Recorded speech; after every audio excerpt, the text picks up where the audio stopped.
আসসালামু আলাইকুম বন্ধুগণ, এবার 2026 সালের জাতীয় নির্বাচনে আমাদের ভোট কিন্তু দুটা। হ্যাঁ, দুই ভোট সবাই দিবেন, যারা ভোটার সবাই দুই ভোট দিবেন। একটা হচ্ছে যদি আপনি যে দলকে সমর্থন করেন সে দলকে দিবেন। বিশেষ করে আমি আপনাকে সাজেস্ট করব সুন্দর বাংলাদেশ, নতুন বাংলাদেশ বিনির্মাণে তারেক রহমানকে ধানের শীষে ভোট দিয়ে জয়যুক্ত করুন। তিনি কিভাবে দেশ পরিচালনা করে সেটা আমরা দেখব।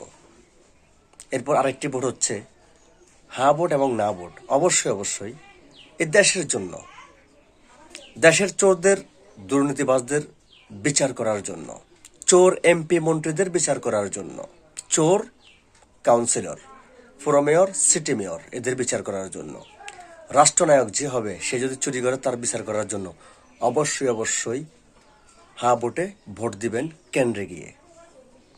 আপনি যখন ভোট কেন্দ্রে যাবেন তখন সেখানে দুটি কক্ষ থাকবে। একটি হচ্ছে 1 নাম্বার গোপন কক্ষ, একটি হচ্ছে 2 নাম্বার গোপন কক্ষ। 1 নাম্বারে আপনি যে দলকে পছন্দ করেন সেখানে ভোট দিবেন। আরেক কক্ষে গিয়ে গোলাপি একটি কাগজে আছে হ্যাঁ না ভোট, সেখানে অবশ্যই হাতে টিক মার দিবেন, হ্যাঁ ভোট দিবেন। মনে রাখবেন, হ্যাঁ ভোট আপনার জন্য, হ্যাঁ ভোট আপনার সন্তানের জন্য, হ্যাঁ ভোট আপনার পরিবারের জন্য। সো যারা হাতে ভোট না দিবেন তারা নিজের পায়ে নিজে কুড়াল মারবেন। দেখুন না, ভবিষ্যৎ রাষ্ট্রনায়ক তারেক রহমান নিজেও হ্যাঁ ভোটে ভোট চাইলেন। তিনি ব্রিটেন থেকে দেশপ্রেম শিখে এসেছেন, চুরি শিখেননি।